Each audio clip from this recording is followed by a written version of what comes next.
প্রবাসীর বউরা দুনিয়ার সবচেয়ে কষ্টে থাকা মানুষদের একজন। হাত ভর্তি কাচের চুড়ি, ঝিনঝিন শব্দ হচ্ছে, কিন্তু এই আনন্দটা তার প্রিয় মানুষের কান পর্যন্ত পৌঁছাচ্ছে। লিপস্টিক দিলেও মনে হয়, ইস, আমার জামাইটা যদি দেখতো। ঈদে একটা নতুন শাড়ি কিনেছে ঠিক, কিন্তু শাড়িটা ভাঙা হয় না, কারণ প্রিয় মানুষ তার জামাইটা হয়তো দুবাই, কুয়েত বা সৌদি আরবে কোথাও এক জায়গায় কাজ করছে ঈদের দিনটাতে।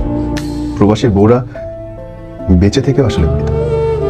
মানুষ বলে জ্যান্ত লাশকে দেখেছ, আমার মনে হয় প্রবাসীর বউরা হচ্ছে এক একজন জ্যান্ত লাশ।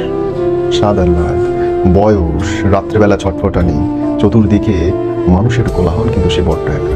বাইরে বেরোলে দোষ, ঘরের মধ্যে থাকলে দোষ, শ্বশুর শাশুড়ির কাছে গেলে দোষের অভাব নেই, আবার শ্বশুরবাড়ি না গেলেও কথা শোনাতে কেউ ছাড়বে না। আমি জানি বলে ঠিক হবে না, কিন্তু বলি, পারলে বিয়ের পরে বউকে কাছে রাখেন, দেশে হোক বিদেশে হোক, দূরে রাখেন না।